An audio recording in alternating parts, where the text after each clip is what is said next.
Hamas और Israel जंग के दौरान ईरान की तरफ से इंडिया से हेल्प मांगी गई है, दरखास्त की गई है कि इस क्राइसिस को एस्केलेट होने से रोका जाए और इंडिया अपनी तमाम कैपेबिलिटीज इस्तेमाल करे। लेकिन पाकिस्तानी लीडरशिप जो है उनकी उनकी फलस्तीन के भी किसी लीडर से बात नहीं अभी तक हुई। अगर इस जंग को रुकवाने में कोई कंट्री बड़ा अहम किरदार अदा कर सकता है तो इंडिया है। ये इसराइल होगा, इंडिया होगा, सारे काफिर है। ये हमारे मुसलमानों भाइयों के साथ ज्यादती कर रहे हैं, तशद्दुद कर रहे हैं। उन्होंने फलस्तीनियों की मदद की है सर, उन्होंने अमदाद बहुत ज्यादा अमदाद भेजी है, तो क्या ये वजहात नहीं नजर आई? ये तो सियासत है ना एक तरह की।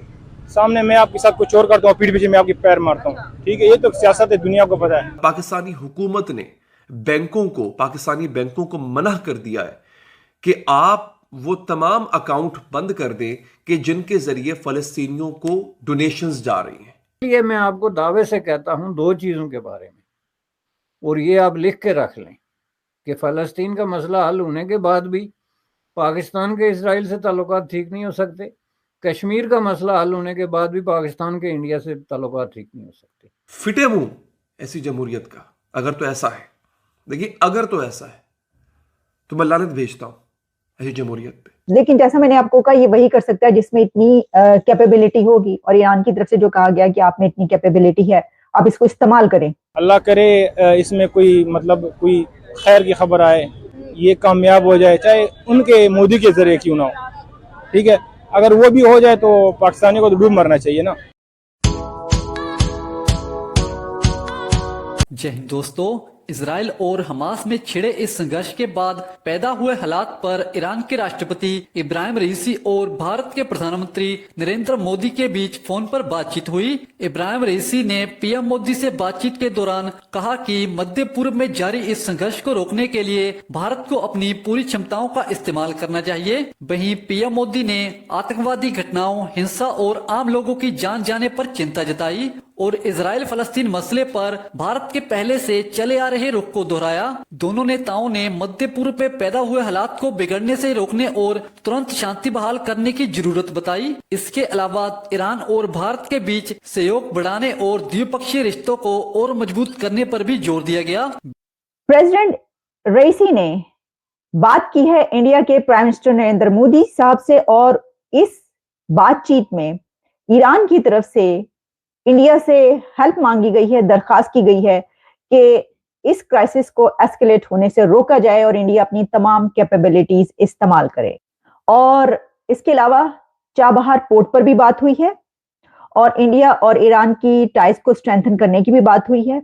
और प्राइम मिनिस्टर नरेंद्र मोदी की तरफ से जिस बात पर जोर दिया गया है वो ये है कि ये जो इस वक्त क्राइसिस इतना बड़ा बन चुका है, इसमें ह्यूमैनिटेरियन एड पर जो है वो देखा जाए और इसी के साथ इसको एस्केलेट होने से प्रिवेंट किया जाए, और साथ ही जो इस वक्त ये सिचुएशन है, इस जंग को आगे बढ़ने से कैसे रोका जाए। देखिए, मैंने आपको पहले भी एक बात कही थी कि अगर इस जंग को रुकवाने में कोई कंट्री बड़ा अहम किरदार अदा कर सकता है तो इंडिया है।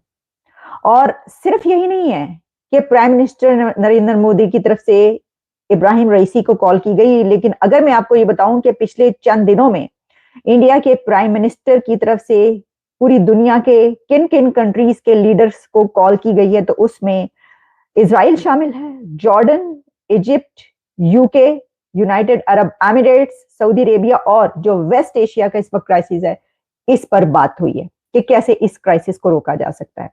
इसकी वजह यह है कि जो इब्राहिम रईसी की तरफ से ये कहा गया कि आप अपनी कैपेबिलिटीज को इस्तेमाल कर सकता है इंडिया इस वक्त इस जंग में एक अहम किरदार प्ले करने के लिए, तो साथ ही उन्होंने कहा कि जो नॉन अलाइनमेंट की मूवमेंट है इंडिया की, उसके बारे में सब जानते हैं।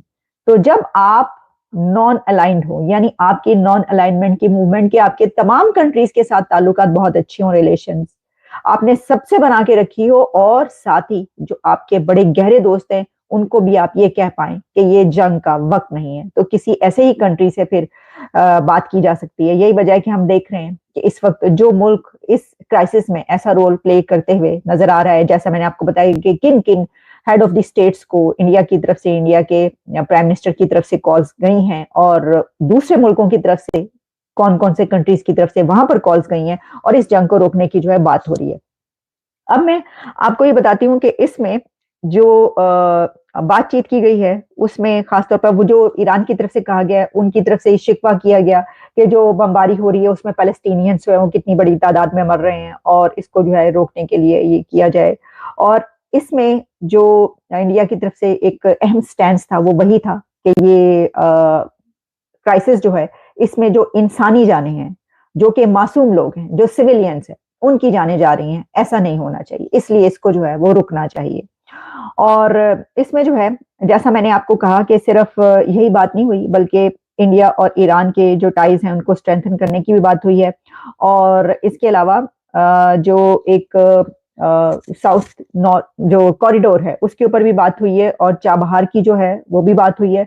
और इसमें कुछ और खबरें जो है वो मेरे पास ये भी आ रही थी कि चाबहार और ईरान, इंडिया और अफगानिस्तान के हवाले से जो अब हम देखेंगे कि नए राउट्स जो हैं वो हमें नजर आएंगे जहां से तिजारत हो रही होगी, ट्रांजिट के जो तिजारती वो जो रास्ते हैं उस पे जो है कुछ नई खबरें हैं वो भी आप तक पहुंचाएंगे।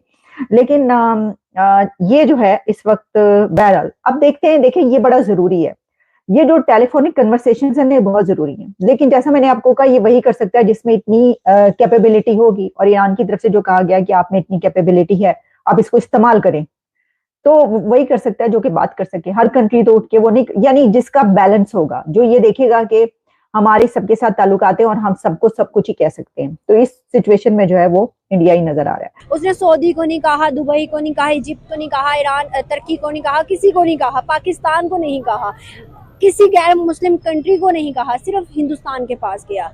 सर अगर हम देखें तो हिंदुस्तान का हम हिस्ट्री उठाएं तो उन्होंने टर्की की, अफगानिस्तान की, बांग्लादेश की, श्रीलंका की, हर जगह पे उन्होंने फर्स्ट पे बढ़ चढ़ के मदद की हुई है। क्या ये वजूहात ईरान को नहीं नजर आई कि भाई वो हर किसी की मदद करता है? इवन उन्होंने फलस्तीनियों की मदद की है सर, उन्होंने बहुत ज्यादा अमदाद भेजी है। तो क्या ये वजूहात नहीं नजर आई? ये तो सियासत है ना एक तरह की, सामने मैं आपके साथ कुछ और करता हूँ, पीठ पीछे मैं आपकी पैर मारता हूँ, ठीक है, ये तो सियासत है, दुनिया को पता है, ठीक है।